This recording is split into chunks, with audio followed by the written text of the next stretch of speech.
Parents of twins, if you're familiar with far-off drop-offs... Dad, stop, right here. Or get DMs about what's for dinner, you may be experiencing tween milestones. For your son or daughter, these can start at age 9. HPV vaccination, a type of cancer prevention against certain HPV-related cancers, can start then too. For most, HPV clears on its own. But for those who don't clear the virus, it can cause certain cancers later in life. Embrace this phase. Help protect them in the next. Ask their doctor today about HPV vaccination. Brought to you by Merck. Yes, that's me, 5 o'clock. Good morning. It is Tuesday, April 8th. Your forecast from the 77 WABC Weather Center.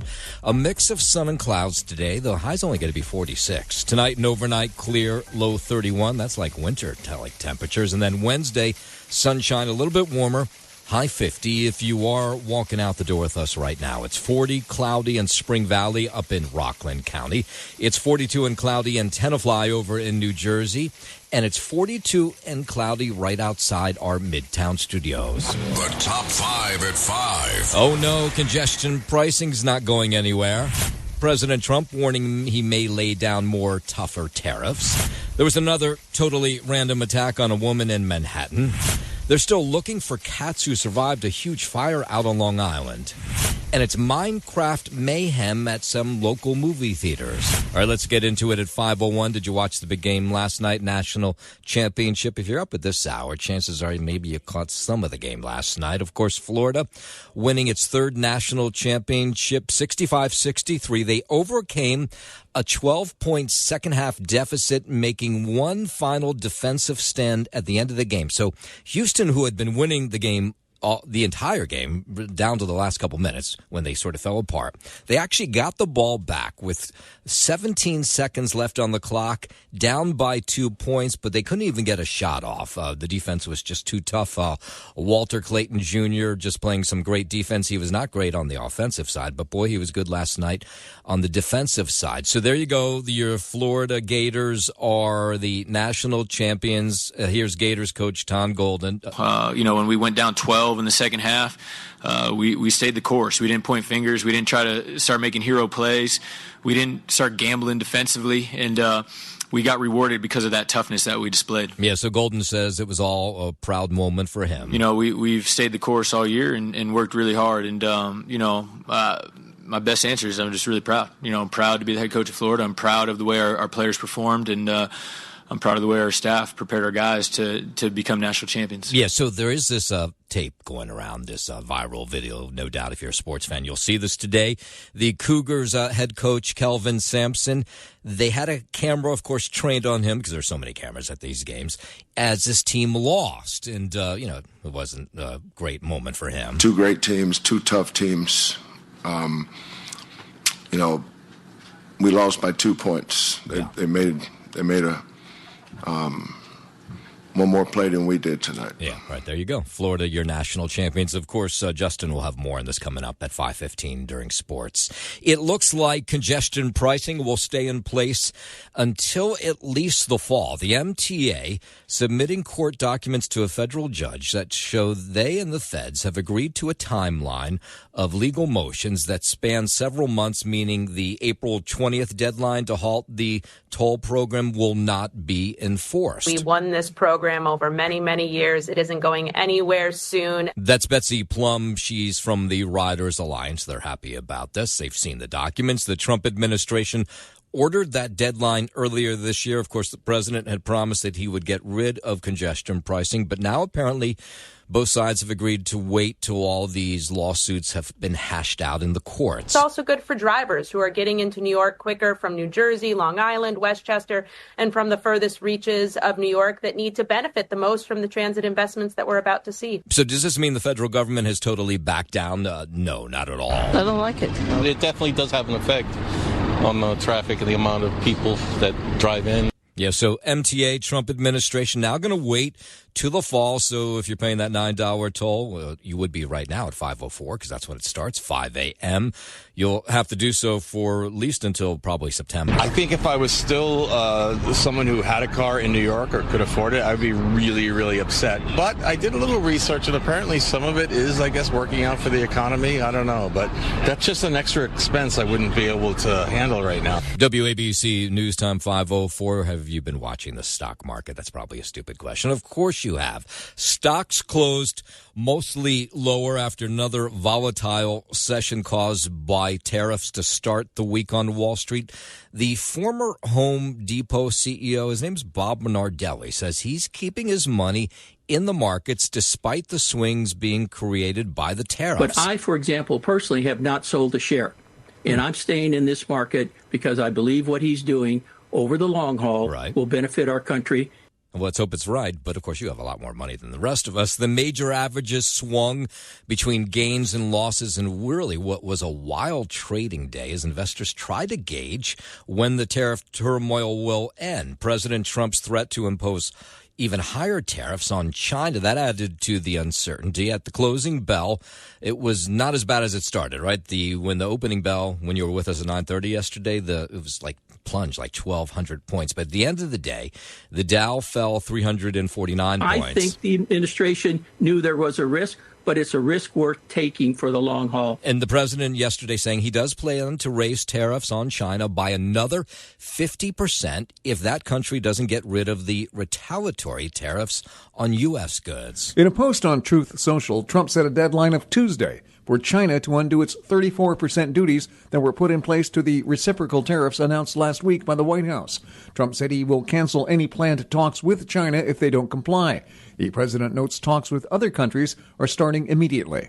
I'm Mark Mayfield. All right, let's line up all the people who love and hate these tariffs. American cattle ranchers, they're lining up behind President Trump's tariffs on beef. Stephen Lucy is a fifth-generation cattle rancher out of Illinois. We have to deal with a little bit of pain to have some gain, right? And I think we're going to have to just do that. National Cattlemen's Beef Association says President Trump is taking action to address numerous trade barriers that prevent consumers overseas from enjoying high-quality, wholesome American beef. I don't think any of us know what's going to happen with these tariffs, but what we do know for a fact is that the American beef industry has been on the short end for a long time. In Chinatowns all over the country, including here in New York, big one, San Francisco, Los Angeles, too. That 54% tax on imports from China by President Trump is impacting business in Chinatown areas where they rely on lots of items that come in from China. Are these permanent tariffs where he's restructuring the whole global trading system, or is this a negotiating position? So Chinatown's businesses used to avoid extra costs from previous tariffs they would route the goods from China through Vietnam or Latin America. But now there's tariffs everywhere, so there's no money to be saved. WABC News Time 509, just getting this into the 77 WABC News Center. A 77-year-old woman died when a fire tore through her home in Bed-Stuy, Brooklyn, late last night. Firefighters say they arrived at the home on McDonough Street. This was about midnight to find fire on all floors through this house. After battling through the heavy smoke and flame, the victim was discovered dead inside. There were 8 other residents who have been left homeless by this fire. They're being assisted by the American Red Cross. We don't know the name of that woman, the cause of the fire.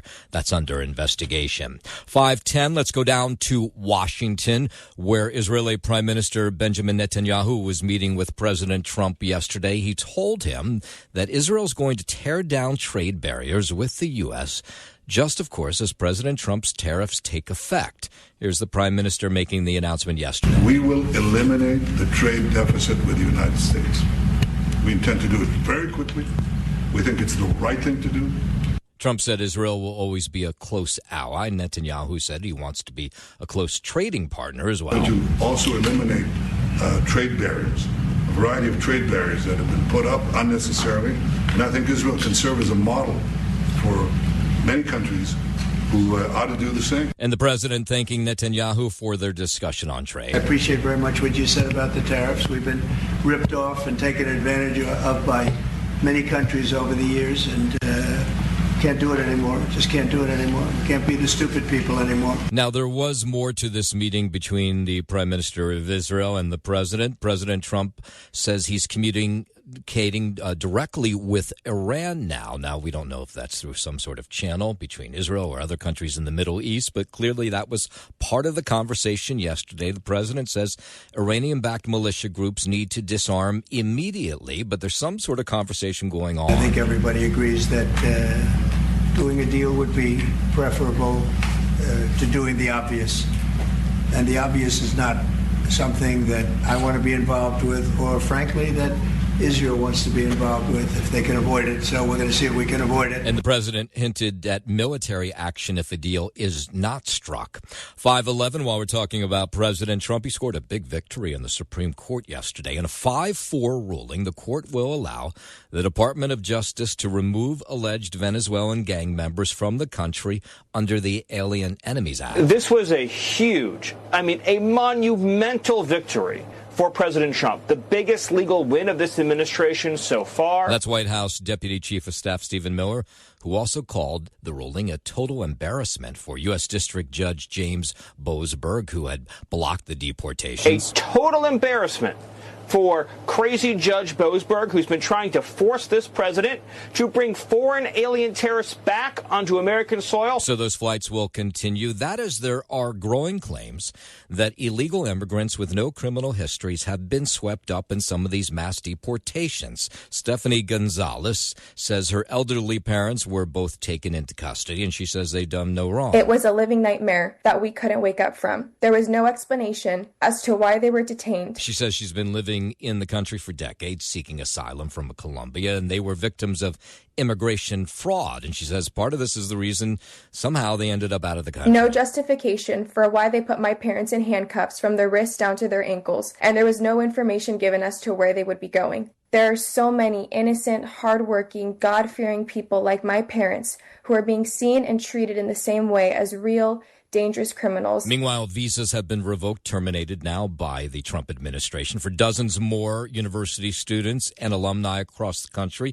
We're hearing about people at UCLA, UC San Diego, UC Berkeley, UC Davis, Stanford, and Columbia University as they've nationwide crackdown by the Department of Homeland Security continues. Within the immigration law, there's legal reasons that the government can allege to try to revoke a student visa. That's immigration attorney Adriana Rentera-Torres. She says the visas are typically terminated for national security and public interest issues. Colombia complaining that they weren't warned of some other students potentially being arrested by ICE over the last couple days. 5:13, Tesla owners say their cars are being vandalized, continued to be, by people who do not love Elon Musk. Of course, Elon Musk, if you don't know, is the owner of Tesla. He says they're targeting dealerships too, and Texas lawmakers want to make it a felony to damage an electric vehicle charging station, which is now what some of these dopes are going after. All this is unacceptable. This is organized crime behavior. As a Republican state senator who is the bill's author, if it passed, it would put vandals in jail for up to 10 years. These are the people that are going after electric charging stations. And of course, it's not just Teslas, of course, that use charging stations. It's a whole list of other cars. But either way, it's ridiculous. Torching Tesla cars and charging stations, all this stuff is criminal behavior. Yeah. And it's got to be dealt with. Yeah. 5:14. Health and Human Services Secretary Robert F. Kennedy Jr. wants local governments to stop adding fluoride to water supplies. Kennedy says it makes no sense, and he praised Utah for being the first state in the nation to ban it outright. I'm very proud of Utah.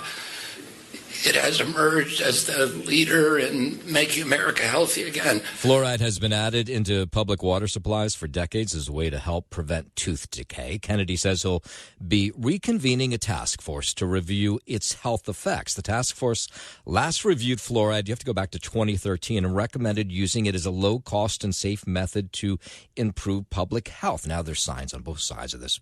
By the way, some studies where they took away fluoride and all of a sudden the cavity rates went up.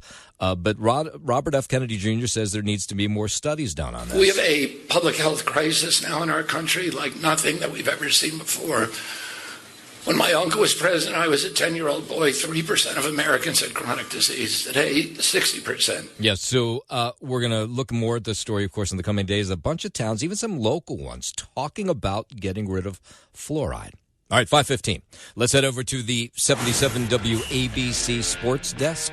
Good morning, Justin Allen. Good morning to you, Noam Layden. We'll start here with the big one last night on the collegiate hardwood out in San Antonio, the final for the national championship game between Florida and Houston, both one seeds in the NCAA men's basketball tournament. Florida besting Houston 65-63 to secure their third national title in school history. Houston guard Emmanuel Sharp had gone up to shoot a potential winning three with just about 5 seconds left, but was forced to adjust when Walter Clayton Jr. came flying out to contest. Sharp dropped the ball with 4.2 seconds left, hoping a teammate would pick it up and bail him out, but for some reason, nobody moved, not a Houston player nor a Florida player, and Sharp actually started boxing out Florida players here. Gators forward Alex Condon finally dove on the ball with 2 seconds left, securing it and tossing it toward Clayton. The buzzer sounded. Clayton slammed the ball on the ground, and Houston coach Kelvin Sampson looked on in stunned silence, as did really the rest of us watching. Houston had just 4 turnovers in the first 36 minutes of last night's game, but gave it away 5 times in the final 3.5 minutes, including 3 times in the final minute, really giving that one away there. The Gators roared back to become national champions, erasing a 12-point second-half deficit before holding on for the win. Florida Gators, your 2025 national champions. Looking ahead to the professional hardwood tonight, a quiet night last night locally, but tonight, 7:30 p.m. in Brooklyn, the Nets will welcome in the Pelicans, and at the same time, the Knicks will welcome in the Boston Celtics to the Garden.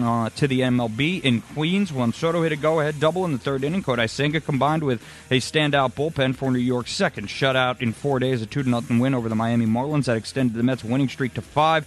Soto also singled for his first multi-hit game with the Mets. He has hits in 9 of his first 10 games this season. Tyrone Taylor added an RBI single in the 8th off George Soriano. New York has only allowed 3 runs during the first 4 games of its homestand. Senga allowed 5 hits in 5 innings for his second win since his 2023 rookie season. Up next for the Mets, Clay Holmes gets the ball in this afternoon's middle game of this 3-game set as the Mets go for the sweep of Miami. Don't go for the sweep, middle game, I should say. First pitch has been moved up 3 hours to 4:10 p.m. because of the weather forecast. And in frigid Detroit, the Yankees dropped their series opener against the Tigers. Final score 6-2. Starter Carlos Rodon struck out 8 in 6+ innings, but he was charged with 6 runs, 5 earned, and 4 hits. Aaron Judge made it 3-1 with an RBI single in the 5th. It was 38 degrees at first pitch. Oh, my God. Yeah, with the light snow. You just have to pray that game ends if you're a player, right? Without a doubt. And it's not fun for pitchers or hitters. I mean, I think in these cases, the pitchers have a bit of an advantage. Really, they're just looking for a good grip on the ball. And then if they can locate their pitches, they're going to have the advantage over these hitters that are really cheating on the inner half. I mean, not to get too inside baseball here, but you don't want to get jammed on these cold nights, break your bat. You won't be able to feel your hands for half the game. So these guys, are cheating on these inside fastballs, and then they catch these outside fastballs off the end of the bat. It's a tough environment to but honestly.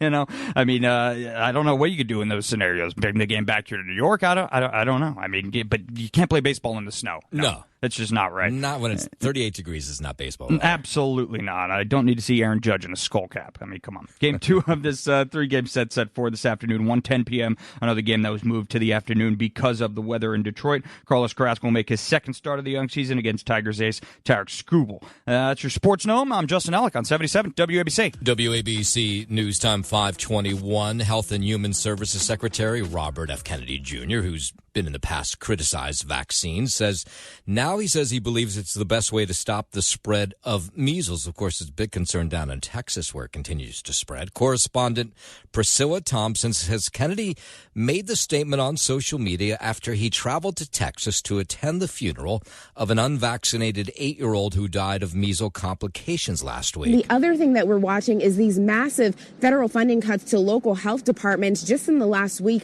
dozens of measles clinics in Texas were canceled, but RFK Jr. has said that he is redeploying CDC teams to this area and working with the state to contain the outbreak. Now, that girl is the second child to die of measles since the outbreak began in Texas. It's mostly in the Mennonite community outside of Lubbock, where they do not believe in taking vaccines. Doctors here confirming that a child died from pulmonary failure related to measles. This is the second unvaccinated child to die from the virus this year amid a rapid spread. Health and Human Services Secretary Robert F. Kennedy Jr. did travel to Texas on Sunday to attend that young girl's funeral, afterwards tweeting out that the MMR vaccine is the most effective way to stop the spread of measles. Now the question is, will that community listen and roll up their sleeves? 522. 4 Virginia students have created an app now to identify oral cancer. 4 students from Fairfax County have created an app called OC Radar. Aniketh Banlamudi, Vishal Manikandan, Malik Swilem, and Lauren Kemp have teamed up to create the app,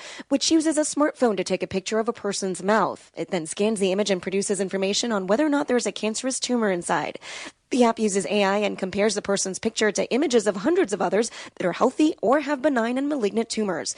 Students say they're working on getting FDA approval to get the app onto the App Store and Play Store. They also plan to make the app free. I'm Rosia Rivera. President Trump reportedly planning a military parade in D.C. for his birthday. Multiple reports say the parade will happen through the streets of the nation's capital on June 14th, the president's 79th birthday, and the Army's 250th anniversary. The parade will be 4 miles long, going from the Pentagon to the White House. Trump had attempted to plan a military parade during his first term in 2018, but it was called off after the price tag was quoted at $92 million. I'm Lisa Taylor. While we're down in D.C., the president meeting with the Dodgers yesterday. He said the team, of course, that won the World Series last year will likely win it this year, show a spirit that's not often seen on other teams. But down 5 runs in the top of the 5th with 2 outs and the bases loaded, the Dodgers gave us one of the grittiest half-inning World Series events, showings that anybody's ever seen. It was part of a pretty busy day for the president yesterday, meeting with the Dodgers to celebrate last year's World Series win in the morning, and then he had all those meetings with Netanyahu later in the day. He said, based on what he has seen this season, the team can plan on returning to the White House next year. I see some people oftentimes, like politicians behind me, it's not so pretty. That is a very good-looking group of people. And I'm thrilled to welcome to the White House the 2024 World Series champion, the Los Angeles Dodgers. Now, Mookie Betts, who when he was a Red Sox refused to go to the White House because President Trump was there, did show up yesterday, so he's had a change of heart. Los Angeles Dodgers star Clayton Kershaw said it was all an incredible experience. The 2024 Los Angeles Dodgers season is one that will go down the history books, always holding a special place in the hearts of myself and those there with me, as well as millions of Dodger fans around the world. WABC News Time 525 was talking about this with my good friend James Flippin. You can hear from 2 to 5 in the morning every single day, 77 WABC. A tech firm says they have used DNA from a 13,000-year-old tooth to bring back an extinct breed of wolf called a dire wolf. This is really maybe frightening and really cool at the same time. Ben Land is with Colossal Biosciences, and he says in a newly released video that this has the potential to change the world. Yeah, it does. We're focusing on building technologies that can help conservation. So the dire wolf was made famous in the HBO series Game of Thrones, and its creator, George R.R. Martin, is an investor in this project. Researchers started with remains found in Ohio and Idaho. The cells were cloned and then bred using a gray wolf, which is the closest living relative. Colossal said the pups are living on a 2,000-acre ecological preserve surrounded by 10-foot-tall zoo-grade fencing. All this is wild on what it means. We do not decouple de-extinction from species preservation. We think that they go hand in hand. Yeah, and they even released a video of these pups, and you can hear them sort of barking and crying. Yeah. Yeah, so does this mean we're going to have a Jurassic Park zoo down the road? Maybe. 526, comedian and actor Russell Brand risks being extradited now from the U.S. to London after he was charged with sex assault and rape. Britain's Crown Prosecution Service announced the charges this past Friday, which, were he to be fully convicted, could land the 49-year-old in prison for life. Authorities say if he decides not to appear for his May 2nd court date, he risks being extradited from the U.S. The charges against Brand involve 4 different women, with the alleged offenses happening between 1999 and 2005. Brand has previously denied allegations of sexual assault and says the relationships were consensual. I'm Michael Kastner. WABC News Time 529. Let's go out to Philadelphia. A grieving family speaking out after pallbearers fell into the grave while carrying a casket of their loved one. This was in North Philadelphia. The platform above the burial site collapsed right from under their feet. So there were 4 people on each side of this casket, and then they had the casket itself. They all fell into this grave. And, there's a second or two. We have somebody was filming this thing, I guess. Yeah, so Mabriel Rodriguez says she watched as these men plunged into the hole with this casket on top of them. They all suffered minor injuries. I mean, they're going to be okay. It was just a horrible incident that happened in a bad moment. The casket laid on top of him, and he was out like a light. His face was in the mud. Yeah, she and her family blame Greenmont Cemetery and the funeral home that was in charge of this. They say the conditions were subpar for burial. Of course, it's been raining a lot the last couple of days, and the ground was moist, but they say that the funeral home or the funeral people who own the cemetery should have known this, and they probably should have checked that everything was okay before they went to put this casket in the grave. The whole thing was trembling. It was like wobbly. It was unstable. It was all wet and soaked. I think that they should apologize. I think that there should be some reimbursement involved, being that the ceremony was interrupted. Nothing was done properly. Yeah, it was more than interrupted. Before both the funeral home and the cemetery so far have no comment on what took place. Hey, business owners, make your cash secure again with Secure Cash LLC, specializing in the transportation of cash, utilizing highly trained security personnel. Call now and speak with a live operator. 1-800-801-9471. Secure Cash services include transporting cash, precious metals, and jewelry in armored trucks. ATM cash replenishment services. SecureCashLLC.com. Cash management simplified. 800-801-9471. 800-801-9471. Here's what the most powerful man in the world says about the most powerful station in the world. We have John Catsimatidis, number 1, and his beautiful wife, Margot. And I want to thank you. And he's done a fantastic job. The family has with ABC, and they have the biggest radio show and biggest station, I think, in New York. So good. So we have to really be nice to them where we think we're going to win New York. And if you have him on your side, thank you very much, my friends, for a long time. Thanks, John. Be like President Trump. Listen to 77 WABC. It's the 77 WABC News Hour. Sponsored by Secure Cash LLC. Talking the news with Noam Laden. All the news you need to know with Joe Nolan, traffic, Justin Ellick, sports. And now, Talking the news with Noam on 77 WABC. Yes, that's me. Good morning. It is Tuesday, April 8th. Your forecast from the 77 WABC Weather Center. A mix of sun and clouds today. The high only going to be 46. Tonight and overnight, winter-like, clear, the low 31. And then Wednesday, sunshine, a little bit warmer, high 50 if you are walking out the door with us right now. So happy you are. 40 cloudy in Spring Valley up in Rockland County. 42 and cloudy in Tenafly over in New Jersey. And it is 43 and cloudy right outside our Midtown studios. WABC News Time 5:39. Just a wild scene up in Yonkers yesterday. Crews cleaning up after a boulder smashed into a small business. This was yesterday morning. The Yonkers Fire Department chief says first responders believe the large boulder that was lodged into a hill somehow came loose, then rolled down into the south side of a 2-story building on Sawmill River Road. Kind of like Raiders of the Lost Ark here. If it was during normal business hours, I'm told many of the employees do work in that area. So at this time, no reported injuries to civilians or any firefighters. Yeah, thank God for that. The section section of the building, which is part of Peterson Tool Rental, was empty at the time of the collapse. The other side of the shop is still standing. Officials say it does not have any structural damage. An oil tank also located on the property did spill some of its oil. But otherwise, thank God, this just ended up just being a wild moment of a boulder coming loose in Yonkers. 5:40.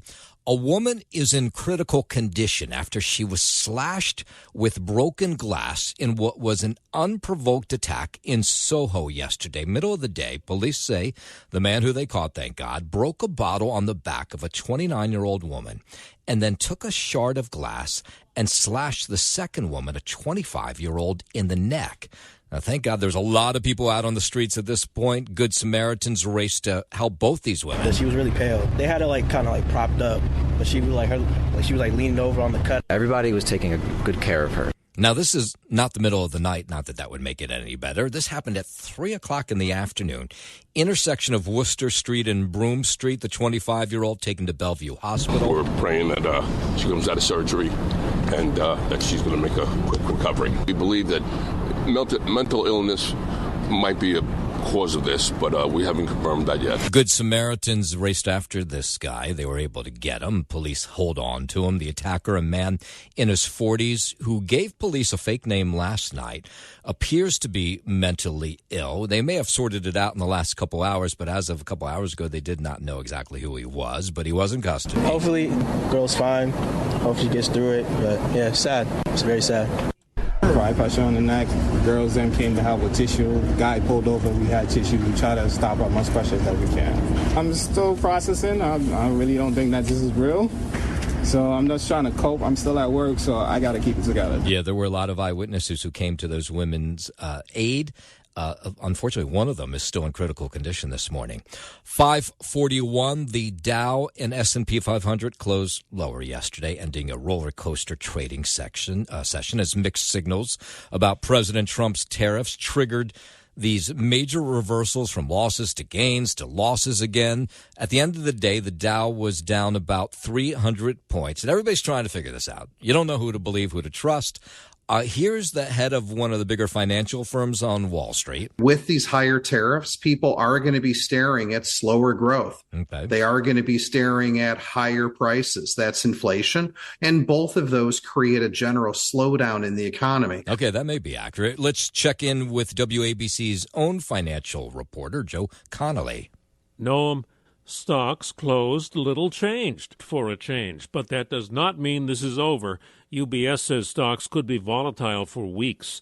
Some of President Trump's Wall Street supporters want tariffs to be resolved quickly so they don't cause new inflation.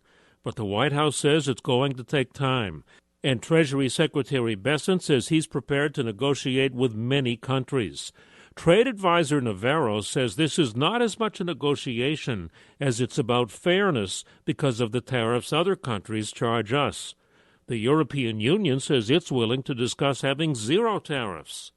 Larry Fink of BlackRock says declining air travel may be an indicator of a recession. Cox Automotive predicts cars assembled in America will cost $4,000 more than now, and imported cars will cost at least $6,000 more. Joe Connolly, 77, WABC News. Yeah, none of that good. 5:43, up to the Bronx, where a community came together last night to remember a first-grade teacher who was murdered in her own home last week. The outpouring of love for 31-year-old Jessica Hoyle, first-grade teacher at Bronx Charter School. She lived upstairs. Her mom lived downstairs from her, and police believe it was her ex-boyfriend that shot her in the head last week in her upstairs apartment on Mickle Avenue. So last night, everybody came out to remember the woman who was beloved in this school. Everybody loved her. She was a good person, and she took care of those kids. I got a heart attack and everything, and her and Rachel, they were in there with me. And then she always took care of me here.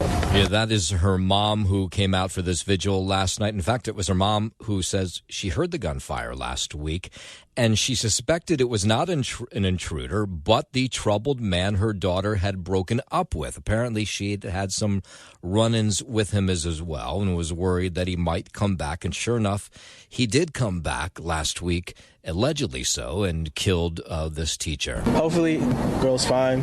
Hopefully, she gets through it. Yeah, so that's not them. But the NYPD says the investigation's ongoing. They haven't formally identified the ex-boyfriend, but sources say he is no longer a danger to anyone because he was found dead of what was believed to be a self-inflicted gunshot wound a couple days after he allegedly murdered that teacher, Miss Hoyle. 5:45. Let's head over to the 77 WABC Sports Desk. Here's Justin Ellick. Thank you, Noah Maladen. We'll start here on the collegiate hardwood out in San Antonio. We do have a national champion in the Florida Gators. They beat the Houston Cougars 65-63 to secure their third national title in school history. Houston guard Emmanuel Sharp had gone up to shoot a potential winning three with 4.9 seconds left, but was forced to adjust when Walter Clayton Jr. came flying out to contest. Sharp dropped the ball with 4.2 seconds left, hoping a teammate would pick it up and bail him out, but nobody moved, not a Houston player nor a Florida player. Sharp actually left the floor, so he traveled technically, and if he touched the ball again, it would have been a dead ball. Gators forward Alex. So is that what that was all about? Yeah, that's basically what that's why he started boxing out, Florida guys, because he couldn't touch the ball. He was waiting for one of his teammates to come in and take the ball. Because once you travel, you can't obviously go in. Well, once he picks it up, he's traveled. Exactly. Once he's picked it up, he has officially traveled. Right. So then it would be a travel call. Obviously, not Houston ball anymore, Florida ball.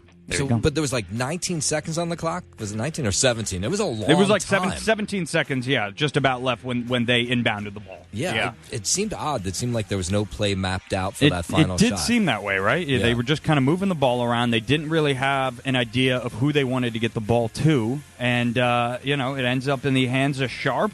He, tries to get a heave up, if that's what you want to call trying, and leaves the ball on the floor.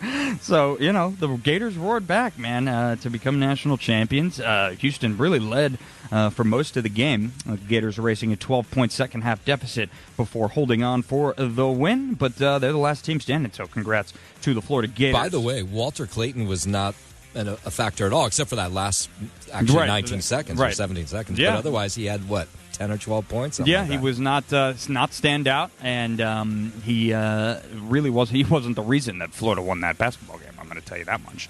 But looking ahead to the NBA tonight on the professional hardwood Nome Oladen, 7:30 p.m. out in Brooklyn. The Nets will welcome in the Pelicans, and at the same time, the Knicks will host the Boston Celtics. To the MLB in Queens, Juan Soto hit a go-ahead double in the third, and Kodai Senga combined with a standout bullpen for New York's second shutout in 4 days, a 2-0 win over the Miami Marlins. That extended the Mets' winning streak to 5. Up next for the Mets, Clay Holmes gets the ball in this afternoon's middle game of this 3-game set as the Mets first pitch has been moved up 3 hours. That's what I meant to say, to 4:10 p.m. because of the weather forecast. In frigid Detroit, the Yankees dropped their series opener against the Tigers. Final score 6-2. Starter Carlos Rodon struck out 8 6+ innings, but he was charged with 6 runs. Game 2 of this 3-game set is set for this afternoon at 1:10 p.m. Another game that was moved to the afternoon because of the weather. Yesterday was 38 degrees and snowing during first pitch. Carlos Carrasco will make his second start of the young season this afternoon against Tigers ace Tarek Skubal. And at the Garden in the NHL, the Rangers came up way short against the visiting Tampa Bay Lightning, getting worked in the form of a 5-1 loss. They remain 6 points behind Montreal for the second wildcard in the Eastern Conference. Both teams have 5 games remaining. Up next for the Rangers, they'll host Philadelphia come tomorrow night. That is your Sports Gnome, and I'm Justin Ellick on 77 WABC. WABC News Time 5:50. There was a mayoral forum yesterday. 5 Democrats, 1 independent taking part. The topic was public safety, but the big 4 were not there. So there was no Curtis Sliwa. There was no Andrew Cuomo. There was no Mayor Adams. No Mamdani. So, but everybody else was there, or almost everybody else. So one of the questions they asked was on stop and frisk, and it led up to just maybe, I guess, the most interesting moment of this forum yesterday. People over here, we're not getting stopped, questioned, or frisked. That's just the reality. That is a lame way to use a race card in a circumstance like this. Nobody can. Wait. I'm someone who's been stopped and frisked. I was 19 years old. All right, so you had City Council Speaker Adrian Adams, City Comptroller Brad Lander, hedge fund manager Whitney Tilson, Scott Stringer was there, but that was the biggest moment. Otherwise, they were talking about hiring more officers, that type of thing. We need to get back about 10% more officers to where we were 5 years ago when crime was at a historic low. There was a movement for police accountability that unfortunately did not achieve police accountability or put more resources in neighborhoods. Yeah, all those candidates trying to get some traction before the June primary. 5:51 over to Lower Manhattan. The trial of Nadine Menendez, the wife of convicted ex-Senator Bob Menendez. It continued with testimony from a New Jersey businessman who claims he bribed the couple with a Mercedes-Benz. Jose Uribe took the plea deal in the bribery scandal. He testified that he bought the luxury car for the former senator's wife in exchange for his power. Menendez was in court yesterday. She wore a pink face mask and a breast cancer awareness pin as she took notes as Uribe took the stand.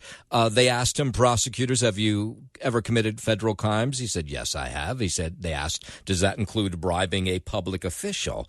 He replied, yes, Senator Robert Menendez. None of this, of course, looks good for Nadine Menendez, especially since her husband, who was convicted on bribery charges and is facing down an 11-year jail sentence. 5:52, an upscale North Jersey city is considering a proposal to fine the homeless for sleeping outdoors. The Union County city of Summit, where the median household income is about $200,000 a year, is talking about fining what they called unsheltered people, homeless people, up to $2,000 for sleeping in public places. And, of course, the first question is, if they're homeless, how are you going to collect $2,000 from them? It includes streets, sidewalks, public parks, and parking lots. Those are all the places where they could be ticketed. The homeless would also be fined for storing their belongings outdoors, and they could face 90 days in jail if the Summit City Council passes an ordinance that it's considering. There's lots of talk about that in Summit today. Out to Long Island at 5:53. A total of 57 additional dead cats have been found in the last 24 hours from that fire last week at the Happy Cat Sanctuary in Medford that had killed, now it's 150 in total. So the reason we're only finding out about these new cats now is fire officials did not let these animal rescue people back in because they thought the area was still too dangerous. So they let them back in yesterday, and that's why they found 57 more cats. And you can imagine it's pretty awful for these people who are hoping to find cats alive. Today was hell. It just was an absolute horror show. I wish that no one would have to see what I saw down there today. So the upside for these animal rescue folks is that they have found cats alive, and they are getting them the care that they need from local veterinarians. We are trying to identify them with some of the caretakers here. We are trying to microchipping every one of them to see if we can identify them. Yeah, so rescue groups say they're still searching for around 60 more missing cats. I mean, the sanctuary was the home to just hundreds of cats, so they're hoping those cats are still alive somewhere. Maybe they went into the woods. There's probably about 60 more cats that need to be caught and rescued. There's great efforts going on. The trappers are working through the night. We get up, we do what we need to do, and we come here and we do what's best for the animals. Yeah, I guess those people have a heart of gold, no two ways about it. Do you have your real ID driver's license? So we're now just a month until the national deadline for everyone to trade in their old driver's license for a real ID. And so what you're seeing is there's these long wait times at DMVs across the tri-state as people try to get this before that May 7th deadline. So up on Commerce Avenue in the Bronx, the DMV there, the line's incredibly long as, people like me wait to the last possible moment. I've been here like four and a half hours now, and now they just told me I still have a 2-hour wait. My appointment was at 10:15. It's, 2 o'clock now. So time, of course, is running out. All Americans will need a real ID or a passport to get on domestic flights. This is not for international. This is domestic, any kind of flights. Plenty of people said they could use help getting in somewhere where these real IDs are being set up. It's DMVs. Even AAA says they're trying to help out with this as well, so you don't have these long lines. But people up in the Bronx frustrated. They say some cases they got to the front of the line, realized they didn't have all the documents they needed. It's long, so it's a long process. It's really bad in there. There's nobody to help. Only one person in the front to direct you where to go. I forgot my Social Security. I'm actually here with my mom, so she forgot her marriage certificate because of her name. I probably would drive all the way to Albany to where it's like 10 people in there instead of here. Yeah, that's a good idea. So, by the way, if you do not get this real ID driver's license in time, you can use your passport. That's assuming that you have one. And we'll end with this story that one of my kids alerted me to. It's called Minecraft Mayhem. Well, it's also called Chicken Jockey. It's this new thing that kids are doing when they go to see Minecraft, the movie. Now, my kid said the movie's just god-awful, but he said what he was more shocked by was that in the middle of the movie, all these kids in the theater jumped up and started doing horrible things to the movie theater, like throwing things on the seats, throwing stuff on the floor. The owner of a movie theater in Washington Township, this is like a family-owned movie theater. They say part of their movie was destroyed over the weekend by these crazy kids who were doing it, of course, all for social media. They're taping them doing themselves and uploading it on their social media accounts. It's just crazy to me that they'll go ahead and they'll do damage somewhere and then post it. Saw a video on TikTok of a bunch of boys who had recorded themselves at our theater causing mayhem and screaming and throwing lotion all over the seats. Yeah, so now this family-owned movie theater's got to pay for that. And you would think it'd be easy enough, thankfully, to track down these kids because they're stupid enough to post it on their own social media platforms. A few of the seats in one of the rear rows had been ripped out of the floor. They proceeded to throw popcorn, spill their drinks, make a menace of themselves, and trash the theater. So this woman in their family-owned movie theater, they will not allow anybody into the theater to see any movie now without an adult by them. That makes a whole